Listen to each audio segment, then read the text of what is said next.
नाज़रीन गिरामी अस्सलामु अलैकुम वरहमतुल्लाहि वबरकातुहू। सीधी बात के ताज़ा तरीन प्राइम टाइम में आप लोगों का इस्तकबाल है। नाज़रीन गिरामी, मैं अंसार अज़ीज़ नदवी इस वक्त एक और अहम तरीन मौजू पर आप लोगों से गुफ्तगू करने जा रहा हूँ।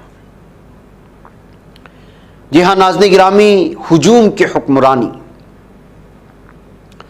भारत में इस वक्त तमाम शौबजात के बदलते हुए तेवर क्या कहते हैं, ज़मीनी सतह पर उस तेवर के नताइज क्या सामने आ रहे हैं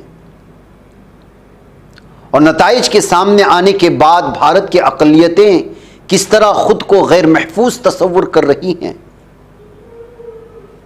इसको वो आंखें देख रही हैं जो आंखें लिखती हैं, जो आंखें इंसाफ वाले दीदे रखती हैं और इंसाफ का तकाजा करती हैं।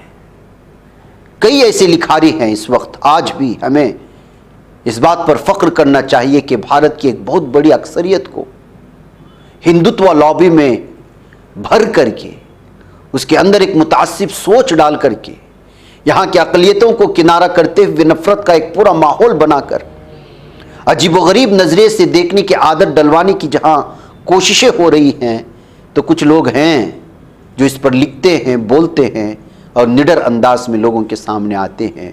उसमें से एक नाम है मीनाक्षी नटराजन। उन्होंने हुजूम की हुक्मरानी से जमहूरियत को बचाने की ज़रूरत है, ये कहते हुए एक तहरीर लिखी और उनका मानना है कि हिंदुस्तान ने अपना 75वां यौम जमहूरिया मनाया। आखिर हमारी जमहूरियत के मेमार क्या सोच रहे थे? वो एक ऐसे वक्त में आइन की तश्कील में मसरूफ थे जब दुनिया भर में तशद्दुद, जंग और नफरत का दौर था। तब आइनसाज असम्बली एक नई कौम रियासत की बुनियाद रखने का खाका तैयार कर रही थी। आइन के हर सफ़े में यही सवाल दर्ज था कि हिंदुस्तान किसका होगा? क्या ये सिर्फ अक्सरियती तबके का होगा? क्या ये किसी गालिब ज़ात, तबके, खित्ते, नस्ल या जिन्स का होगा? क्या हिंदुस्तान सिर्फ ज़्यादातर लोगों की खुशी के उसूल पर चलेगा या फिर वो उस उसूल को अपनाएगा जिसमें आखिरी सफ में खड़े आखिरी फर्द के आंसू पोंछे जा सके और उसे महसूस हो कि वो भी मुल्क की तामीर में शरीक है? अगर हमें ऐसा हिंदुस्तान बनाना है तो फिर आइन कैसा होना चाहिए? हमें खुद मुख्तार कौमी रियासत है, हमें किसी की हुक्मरानी कबूल नहीं, ना ही आमिरियत की दौड़ में शामिल किसी बड़े मुल्क की जोग्राफियाई तजावुजात गवारा हैं और ना ही किसी मखसूस तबके की बरतरी काबिल कबूल है। चंद सरमायादारों की इजारादारी, इक्तिसादी गुलामी, सकाफती सख्तगिरी, जिन्स की बुनियाद पर बरतरी का दबाव या गालिब ज़ातों का दीगर तबकात पर तसल्लुत और उनके तर्ज ज़िंदगी को मुस्तरद करना भी हमारे आइन के बुनियादी उसूलों के खिलाफ है। आइनसाज कमेटी के सदर की आखिरी तकरीर आज के हालात में हमारे लिए मशाले राह है। यूरोप में जागीरदाराना निज़ाम के खिलाफ सरमायादारी के आगाज़ का मकसद आम लोगों को सरमायाकारी के मौक़े देकर उन्हें इक़्तिसादी आज़ादी देना था, लेकिन वक्त गुजरने के साथ साथ बेलगाम बाजार ने कमज़ोर तबक़ात को मज़ीद बेबस बना दिया। उसी का रद्द-ए-अमल सोशलिस्ट नज़रिए की सूरत में उभरा। हमारे मुल्क ने सरमायादाराना इजारादारी के ख़तरे को भांपते हुए बाज़ाब्ता तौर पर सोशलिज़म को आइन में शामिल किया। इसी पस मंज़र में सेकुलरिज्म भी आया। जब यूरोप में पॉप और चर्च के इख्तिदार ने सियासी ताकत को चैलेंज किया तो रियासती हुक्मरानी को मजहबी तसल्लुत से अलग किया गया। सरमाया, रियासती इख्तिदार और चर्च की इंतजामी ताकत एक दूसरे पर नजर रखती थी।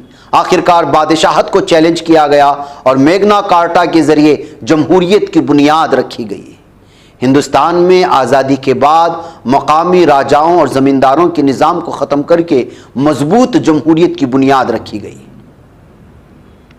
डॉक्टर भीमराव अंबेडकर ने कहा था कि अगर इक़्तिसादी और समाजी मसावात कायम न हुई तो सिर्फ हर शहरी को वोट देने का हक देना जमहूरियत के तहफ़्फ़ुज़ के लिए काफ़ी नहीं होगा। अगरचे सरमायादारों के पास इंतखाबात पर असरअंदाज होने वाले ज़राए अबलाग का कंट्रोल होगा तो चाहे वो खुद वोट भी न दें, वो अपने मफाद में काम करने वाली नजरियाती ताकत को इंतखाबी कामयाबी दिलवा सकते हैं। जमहूरी निज़ाम की बुनियाद अवाम है। उनकी इज्तिमाई बेदारी और फितरी शऊर जमहूरियत के बका के लिए ज़रूरी है। अगर अवाम को बेहिस कर दिया जाए तो उन्हें हुजूम में तब्दील करना आसान हो जाता है। आज़ादी की जद्दोजहद इसीलिए थी कि अवाम को बेदार रखा जाए ताकि वो हुजूम ना बने, भीड़ ना बने। हुजूम में बदल जाने वाला एहतिजाज सिर्फ इंतकाम बनकर रह जाता है। गांधी जी ने भी जब चोरी चोरा वाक़या देखा तो फौरन अदम ताउन तहरीक रोक दी, क्योंकि हिंदुस्तान को जमहूरियत बनना था, हुजूम की हुक्मरानी नहीं। लेकिन आज दुनिया भर के जमहूरी ममालिक अवाम को हुजूम बनाने में लगे हैं। सनसनीखेज प्रोपेगेंडे के जरिए उन्हें हुजूम में तब्दील किया जा रहा है। सरमायादाराना इजारादारी और सियासी इक़्तिदार का गठजोड़ अवामी शऊर को मफलूज कर रहा है। हर वाक़े को सनसनी और तफरीह में बदल दिया जाता है। आज हिंदुस्तान में मजहब की बुनियाद पर कौम परस्ती को फ़रोग़ दिया जा रहा है, लेकिन हकीकत में यह कौम नहीं बल्कि हुजूम बनाने की कोशिश है, जहां अवामी शऊर ख़त्म करके उन्हें कंट्रोल किया जा सके, जहां बग़ैर सवाल के हुक्म मानने को हुब्बुल वतनी समझा जाए, जहां जुल्म सहना तकदीर माना जाए, जहां सिनफी और समाजी नाइंसाफ़ी को सकाफ़त कहा जाए। ताकत के हद से ज़्यादा इर्तिकाज़ से अक़लियतों और कमज़ोर तबक़ात के ख़िलाफ़ जबर बढ़ता है। यही वजह है कि गांधी जी ने छोटे छोटे देहाती जमहूरी निज़ाम की हिमायत की ताकि जमहूरियत को मकामी सतह पर मजबूत रखा जा सके। अगर ऐसा ना किया गया तो कौमी रियासत हुजूम की रियासत में बदल जाएगी। जमहूरी रियासत का नया मॉडल ऐसा होना चाहिए जहां आवाम की इज्तिमाई बेदारी और समाजी हम आहंगी हो। आज फेसबुक और दीगर सोशल मीडिया प्लेटफॉर्म्स जमहूरियत को चैलेंज कर रहे हैं। ऐसी सूरत में अवामी शऊर निहायत ज़रूरी है। अगर अवामी शऊर ख़त्म हो जाए तो फिर वो महज सनसनी, सस्ती तफरीह और हुजूम की जहनीत का शिकार हो जाएंगे। बेदारी एक फितरी चीज़ है और जब एक बार शऊर बेदार हो जाए तो उसे दबाना मुश्किल होता है। यही फितरी बेदारी हमें दोबारा हकीकी जमहूरी बना सकती है। नाज़रीन गिरामी, दबे अल्फाजों में बेहतरीन मिसालों के साथ नटराजन ने ये पेश कर दी की कोशिश की है कि इस वक्त भारत जिस सिमत बढ़ रहा है वो हुजूम की तरफ बढ़ रहा है और यहाँ की सारी सियासी ताकतें अवाम को हुजूम में तब्दील करके उन पर अपनी इजारादारी कायम करना चाहते हैं। इसीलिए वो जमहूरियत के 75वें यौम जमहूरिया के मौके पर इन तमाम चीज़ों को, जमहूरियत की हकीकी तस्वीर को लोगों के सामने पेश करते हुए वो तस्वीर जो भयानक अंदाज में आगे जाकर के बदल सकती है उसको सामने रखने की कोशिश की थी, जिसको बहुत बड़े पैमाने पर पढ़ा गया। मुझे इजाज़त है। अस्सलामु अलैकुम वरहमतुल्लाहि वबरकातुहू।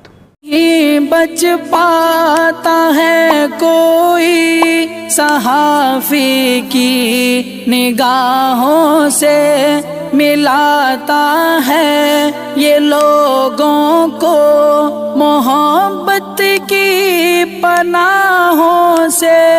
करम और दर्द मंदी का है एक संसार, सीधी बात। अज़ीमत जुर्अतो हिम्मत का है इज़हार, सीधी बात। अज़ीमत जुर्अतो हिम्मत का है इज़हार, सीधी बात। ये चैनल हक निगर बनकर कुचल देता है फितनों को।